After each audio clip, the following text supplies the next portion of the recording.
1월 12일 KMA 뉴스 브리핑 시작하겠습니다. 코로나19 신규 확진자 수가 완만한 감소세를 이어가고 있습니다. 하루 확진자는 최근 600명대로 줄었다가 어제 400명대 중반, 오늘 0시 기준으로는 537명이 발생했습니다. 최근 일주일간 일평균 655명이 발생해 거리두기 3단계 기준, 즉 하루 800명에서 1000명 이상을 완전히 벗어났습니다. 그러나 전문가들은 이런 수치만으로는 확실한 감소세를 단정할 수 없다고 지적합니다. 주말과 한파로 인해 검사가 줄어들었고 수도권 요양병원과 종교시설 등에서 집단 감염이 지속하고 있기 때문입니다. 보건당국은 17일까지 수도권 2.5단계를 현행대로 유지할 방침입니다.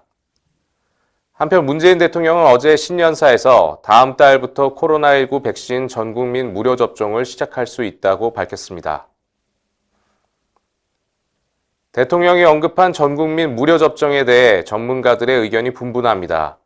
엄중식 가천의대 교수는 전 국민의 60-70% 정도만 접종해도 집단 면역이 형성돼 아주 큰 유행으로는 번지지 않을 것이라고 말했습니다. 반면 최연석 고려의대 교수는 접종받는 사람이 모두 면역력을 갖는 것은 아니기 때문에 대상 범위를 넓히는 것이 좋다고 밝혔습니다. 천은미 이화의대 교수도 역시 전 국민이라고 해도 청소년과 임산부를 제외하면 4천만 명 정도여서 전 국민이 다 맞는 게 바람직하다고 주장했습니다. 어차피 전 국민 접종은 현실적으로 불가능하다는 의견도 있습니다. 정기석 한림의대 교수는 자궁경부암 백신을 예로 들며 무료로 놔준다고 해도 접종률은 60-70%를 넘지 않을 것이라며 특히 백신 부작용이 보고되기 시작하면 거부하는 사람들이 나올 수 있다고 말했습니다.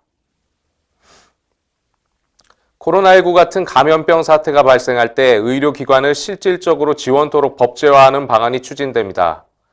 최근 더불어민주당 전용기 의원이 대표 발의한 감염병 예방법 개정안은 국가와 지자체가 감염병 관리에 필요한 장비와 약품 등을 의료기관에 우선 공급하고 추가로 소요되는 인건비 등 경비 지원을 의무화하는 내용을 담고 있습니다.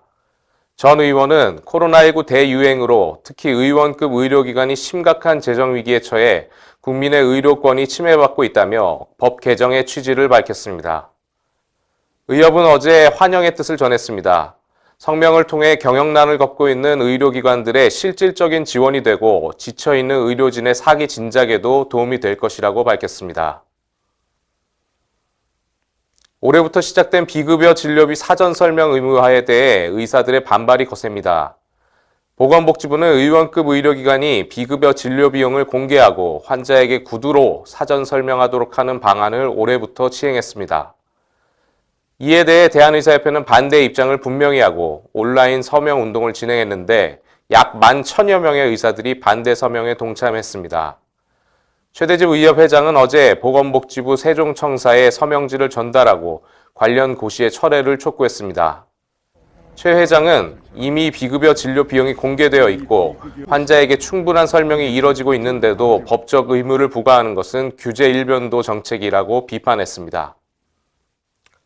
요즘 논란이 일고 있는 중대재해처벌법이 의료계에도 큰 영향을 미칠 것으로 보입니다. 내년부터 50인 이상 사업장에서 산재 사고가 발생했을 때 사업주를 최고 징역 7년, 벌금 50억 원까지 처벌할 수 있도록 했는데 병원도 여기에 포함이 됩니다. 의료사고나 안전사고로 환자가 사망 또는 장애 등이 생길 경우 병원장이 처벌받게 되는 겁니다. 의료계는 이 법이 의료의 특수성을 고려하지 않아 앞으로 응급환자에 대한 수술 기피 등 심각한 사회 문제를 초래할 것이라고 우려했습니다. 특히 3년 후에는 50인 미만 중소병원급도 이 법에 적용을 받게 되고 이후 의원급 의료기관까지 확대될 가능성이 있어 파장이 예상됩니다.